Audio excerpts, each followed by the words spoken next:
Salam sukses ya buat teman-teman semua. Video kali ini saya akan coba bahas ya gimana caranya teman-teman average down tapi teman-teman bisa cuan ya maksimal dengan cara average down itu sendiri.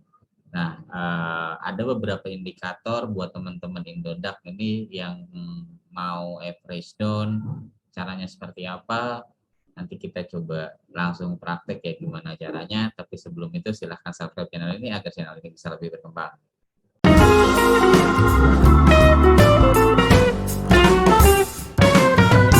Oke, terima kasih ya buat yang sudah subscribe. Nah, di sini saya akan coba buat video lagi. Lama saya nggak bikin video karena beberapa kesibukan kemarin. Nah, untuk kali ini saya akan coba bahas ya gimana caranya teman-teman mau lakukan average down untuk koin atau token yang teman-teman beli khusus buat teman-teman di Indodax. Nah, tutorial ini juga bisa dipakai buat teman-teman yang di Binance ya.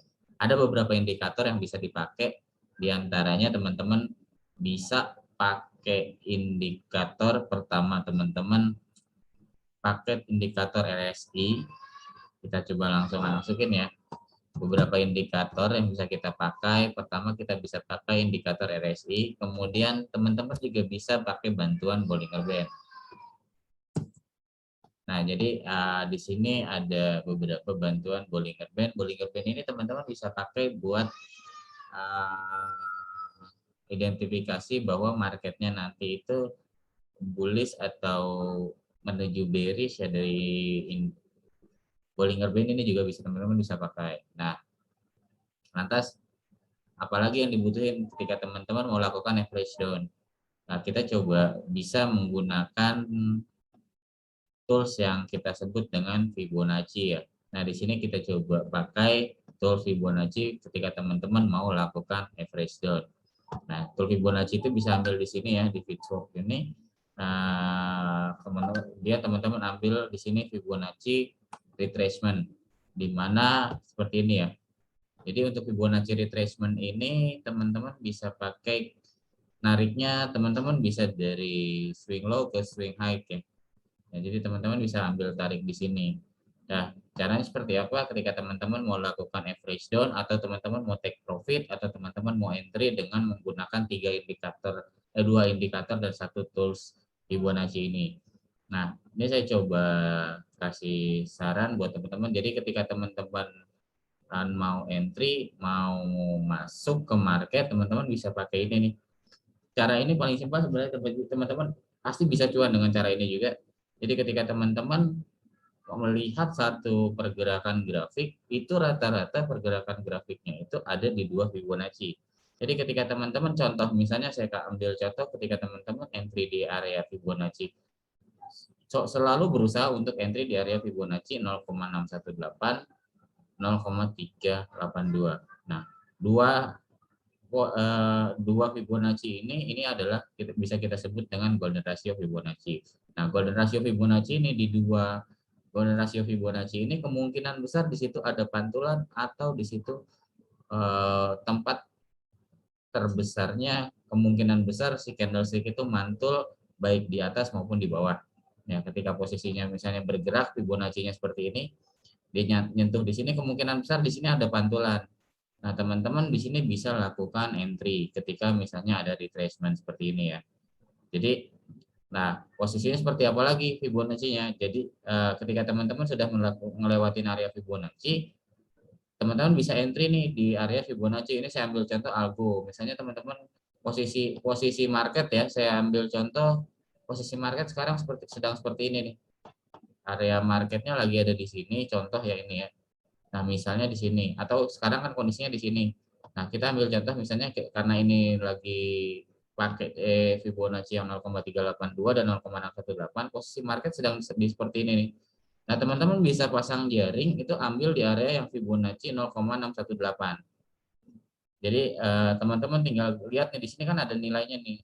Harga algo itu bisa di sekitar 24.543. Teman-teman tarik ke atas, misalnya 25.600, teman-teman ngambil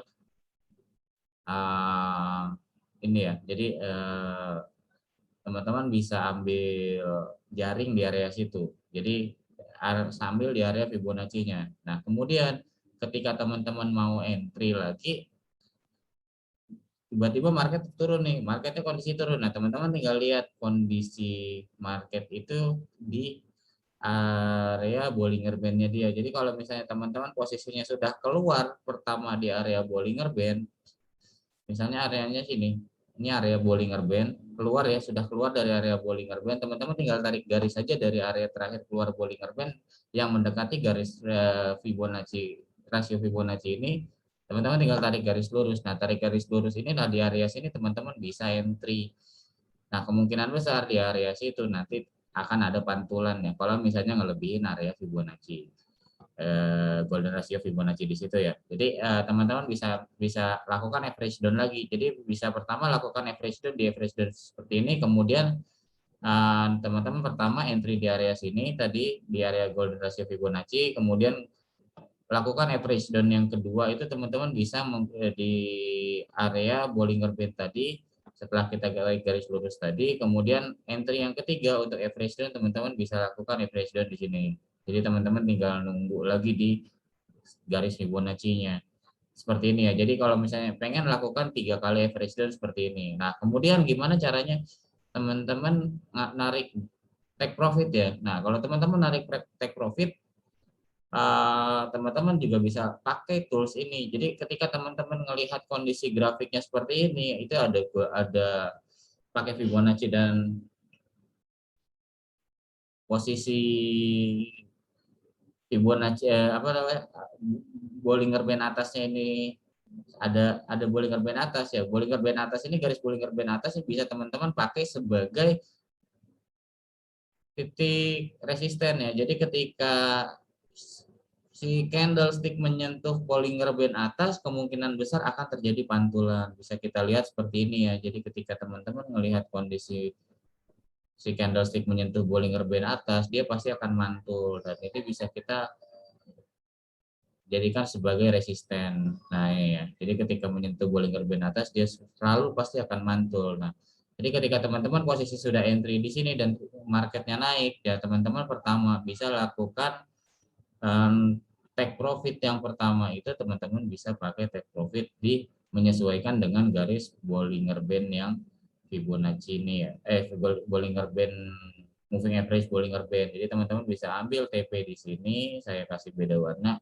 Misalnya untuk pengambilan take profit ini yang warna pink ya, menyesuaikan garis merah Bollinger Band itu untuk TP1, kemudian teman-teman juga bisa pakai TP2-nya untuk yang menyentuh mendekati garis intinya ya. Jadi TP2 itu teman-teman bisa setting di area yang mendekati garis atas Bollinger Band. Itu untuk penentuan titik TP teman-teman. Jadi titik TP teman-teman bisa menggunakan Bollinger Band atau teman-teman bisa berpatokan dengan Fibonacci. Biasanya market itu akan bergerak itu melewati satu garis Fibonacci, kemudian ada retracement. Biasanya seperti itu bergeraknya. Kita kasih lihat, kita ambil contoh ketika dia melewati garis Fibonacci seperti ini ya. Dia kan ngelewatin garis 0,382 nih area sini. Nah, ini ngelewatin garis ini ya, tapi dia posisi dari bawah sini nih. Nah, dia selalu ngelewatin satu garis Fibonacci, kemudian dia retracement lagi, turun lagi. Nah, ini juga ngelewatin dari sini, ngelewatin garis Fibonacci lagi nih sini. Nah, di sini ya, nyentuh atas lagi, kemudian dia retracement lagi. Nah, di sini juga turun sama, ngelewatin dua garis Fibonacci dari sini, kemudian dia pasti ada retracementnya. Retracementnya seperti ini. Nah, kemudian dia ngelewatin dua garis Fibonacci lagi, mendekati dua garis Fibonacci, kemudian dia mantul di sini, kemudian dia naik lagi. Seperti itu kira-kira penentuan titik profit dan titik entry ketika teman-teman menggunakan Fibonacci, RSI, dan Bollinger Band. Fungsi dari RSI-nya sendiri teman-teman wajib melihat bahwa ketika teman-teman mau entry, pastikan posisi Bollinger Band RSI-nya itu selalu berada di bawah. Jadi ketika posisi di bawah itu posisi untuk buy, dan ketika posisi di atas di sini ya, misalnya di area-area atas ini, posisi di sini adalah posisi yang baik untuk sell. Mungkin itu ya informasi yang bisa teman-teman ambil ketika teman-teman mau lakukan average down, entry, dan take profit dengan menggunakan 3 tools ini. Jadi semoga tutorial ini bisa bermanfaat buat teman-teman ketika teman-teman mau entry, take profit atau average down dengan menggunakan tools Fibonacci, RSI, dan Bollinger Band. Seperti itu kira-kira. Oke, mungkin tutorialnya ini cukup. Semoga informasi ini bermanfaat buat teman-teman. Jadi kalau misalnya ada yang ditanyakan, silahkan bisa tanyakan di kolom komentar. Buat teman-teman yang ingin join ke grup Telegram untuk trading bareng saya, silahkan teman-teman belajar. Klik link yang ada di deskripsi. Nanti saya taruh linknya di situ. Oke ya, semoga informasi ini bermanfaat. Salam cuan.